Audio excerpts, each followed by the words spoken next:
자, 최근에 증시 쪽으로는 올라갈 때 분할 매도를 말씀을 드렸고 결국에는 지난밤 미증시 하락이 나왔어요. 그 다음에 어제 영상은 비트코인 마지막 상승 랠리가 기대되고 있다 말씀을 드리고 난 다음에 결국에는 전고점 돌파를 하고 사상 최고가를 지금 경신을 하고 있습니다. 자, 결국에는 미증시가 올라가다가 힘이 좀 약해지고 있다 말씀을 드렸죠. RSI 70 고평가 구간으로 가고 있고 분할 매도를 하고 난 다음에 쭉 내려오면 다시 분할 매수를 하자 말씀을 드렸는데 결국에는 어제 지난밤에 큰 폭으로 하락을 했습니다. S&P 500 1.61% 하락을 했고요. 나스닥 역시 5선을 이탈하고 윗꼬리로 조정을 받았습니다. 자, 지난밤에 가장 큰 이슈, 미증시를 끌어내린 주요 이슈 같은 경우는 재정 적자 우려에 미국 국채 금리 발작을 하고 있다. 지금 심상치가 않습니다. 참 증시는 올라갈 때는 계속 호재가 있고 뭐 관세 잘 될 거다 잘 될 거다 하다가 또 갑자기 안 좋은 걸로 내려가고 또 악재가 많이 쌓이다가 또 갑자기 좋은 뉴스로 또 언젠가 또 확 올라가겠죠. 그죠? 항상 이렇게 올라가고 좋을 때 경계를 해야 되고 올라가는 초기가 아니라 후기에는 절대로 매수를 하면 안 된다고 말씀을 드린 거죠. 자, 얼마 전에 미국 신용 등급 강등 뉴스에 말씀을 드렸죠. 미국 국채도 안 팔려 증시까지 덩달아 하락. 무디스의 미국 국가 신용 등급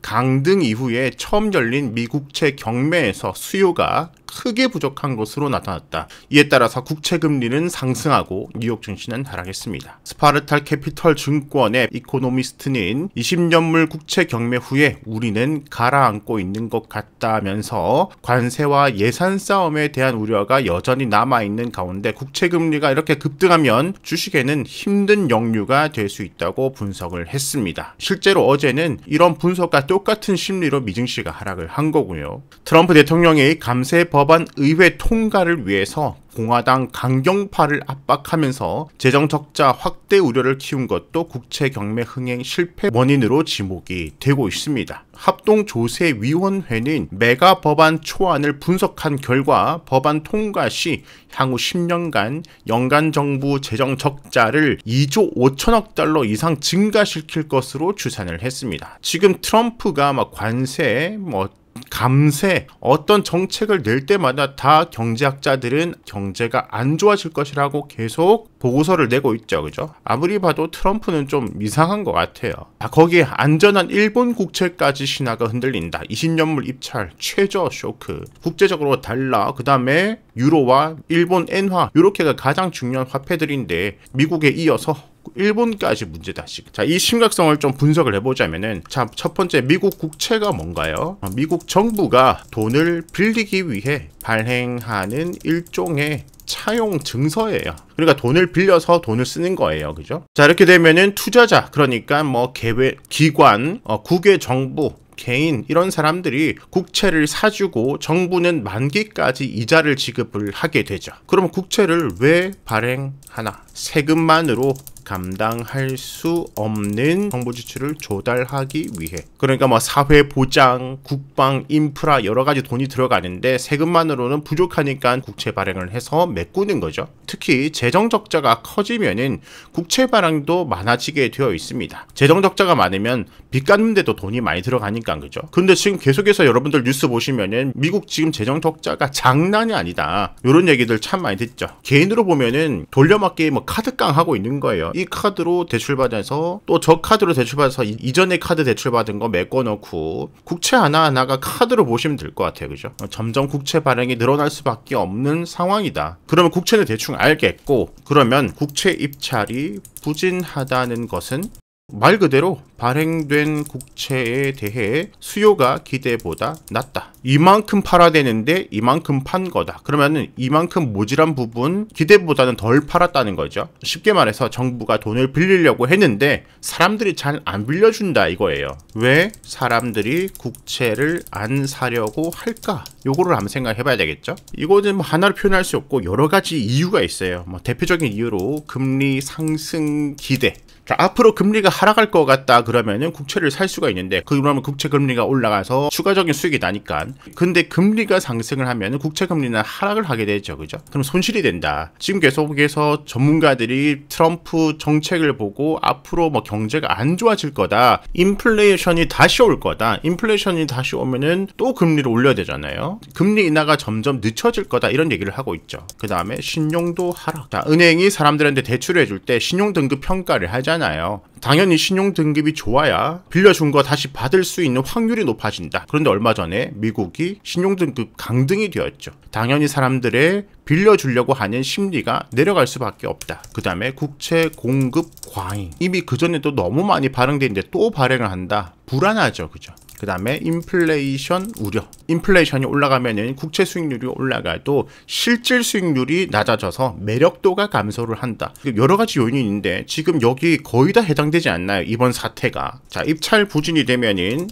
시장 반응은 어떻게 되냐? 자, 수요가 적으면 국채를 팔기 위해 금리를 더 줘야 합니다. 자, 이렇게 되면은 국채 수익률은 상승을 할 수가 있겠죠. 앞으로 더 많이 팔아야 되니까요. 그러니까 미국이 국채를 더 많이 팔기 위해서는 더 높은 국채 금리 수익률을 줘야 된다. 자, 이렇게 됐을 때는 국채 매력도가 증가할 수 있겠죠. 그죠? 이렇게 되면은 주식 같은 위험 자산 매력도가 하락을 하게 된다. 자, 그러니까 지금 여러 가지 문제로 국채 매력도가 낮아졌기 때문에 국채가 많이 안 팔렸는데, 그래서 더 팔기 위해서 매력도를 높아줘야 되면은 역설적으로 다시 국채 매력도가 올라가고, 국채는 안전자산이잖아요. 그죠? 그럼 안전자산 수익률이 올라가면은 위험자산 주식에서 돈을 빼서 국채 투자로 돈이 몰리게 되면서 주식은 내려가게 되는 이런 형태가 벌어질 수가 있다. 자, 이번에 국채 금리가 급등을 했죠. 그죠? 자, 이것이 경제 전반에 미치는 영향. 자, 기업과 가계 대출금리 상승을 하게 되면서 소비, 투자 위축이 될 거죠. 그죠? 그 다음에 증시가 하락, 위험자산 매력도 하락이 되니까. 그 다음에 정부 재정 부담 증가, 국채 매력도를 올리기 위해서 이자 비용 상승이 되죠. 그러면은 또 재정 악화 심화. 그 다음에 달러 강세 가능성이 증가. 달러가 강세가 되면은 다시 수출이 낮아지고. 이 국채 금리가 급등을 했다. 요것이 이제 시장에 시사하는 점은 시장이 미국 정부의 재정 건전성에 대해 신뢰를 잃고 있다는 신호. 장기적으로 금융시장의 불안정성으로 연결될 수 있음. 자, 이번 국채금리 급등, 국채 안 팔린 걸로 뭐 미국이 무너지고 급락을 하고 뭐 미국이 망하고 이렇게 말하기에는 지금 너무 이르죠. 그런데 지금 당장 이런 불안한 심리가 만들어졌다는 거예요. 그럼 이 불안한 심리를 잠재울 게 필요하겠죠. 그죠? 자, 결국에는 앞으로 필요한 것이 이 불안한 심리를 잠재울 수 있는 트럼프나 백악관에서 특별한 조치나 정책 인터뷰 등이 나와야 한다. 자, 지금 왜 내려가는지 다 봤잖아요. 그죠? 그러면 안 내려가게 하는 말을 반대로 해주면 되겠죠.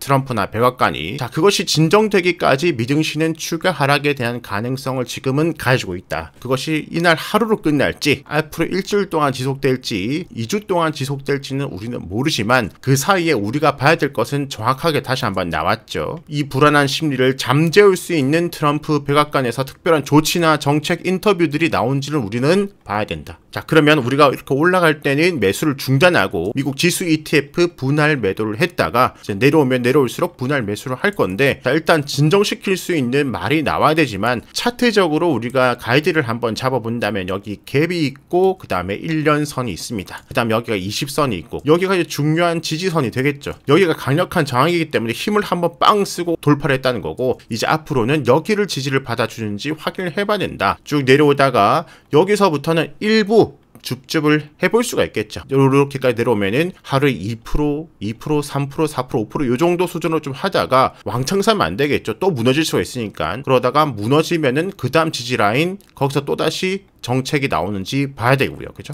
일단 큰 돈은 넣으면 안 되고 큰 돈은 진정되는 것을 확인을 해야 된다. 자, 국장은 상승하고 이렇게 조정을 받을 때 여기 주도 테마 중에 몇 개의 테마는 빠진다. 대표적으로 오늘 태양광이 빠졌어요. 그죠? 여기 주도했던 거.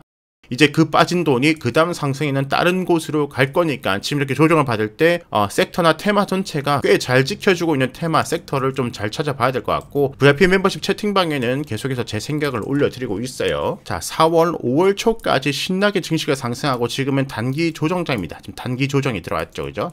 즉 시장이 힘이 빠지고 있는 거잖아요. 그러면 우리도 함께 힘을 빼고 있어야 됩니다. 지금 힘을 주고 매일 매매를 하면은 부러지겠죠, 아프겠죠, 잘 안 올라가겠죠, 그죠? 반등은 또 올 것입니다. 지금은 이렇게 조정을 받을 때 멍하니 있지 말고, 손절나고 손실나고 있는 거 계속해서 쳐다보고 있지 말고, 정리할 거 정리하고, 환기시킬 거 환기시키고, 지금 이럴 때는 멍하니 있을 게 아니라 공부하고 유망 섹터 종목에 대한 공부의 시기입니다. 자, 증시는 올라가다 갑자기 내려가고 내려가다 갑자기 또 올라가요. 내려오다가 갑자기 올라가요. 내려오다가 갑자기 올라가요. 근데 갑자기 올라갈 때 준비가 되어 있지 않으면 하다가 뒤늦게 따라가서 하다가 다시 손실 보잖아요, 그죠? 내려갈 때 공부를 하는 사람이 진짜 고수다. 자, 증시는 지금 힘이 빠지고 있으니까 공부를 하고 그 다음 반등 지금 기다려보고 언제든 매수 준비를 해두고, 자, 비트코인 마지막 상승 랠리 기대를 했는데 전고점 부분에서는 많이 흔들 가능성이 있다, 어제 말씀드렸죠. 근데 일단은 바로 돌파가 나왔어요. 뭐 이렇게 그대로 올라갈 수도 있고 또 한 번 흔들 수도 있습니다. 자, 저기도 보면은 전고점 여기 돌파하고 내려갔다가 그 다음에 올라가죠, 그죠? 자, 더 길게 보면은 전고점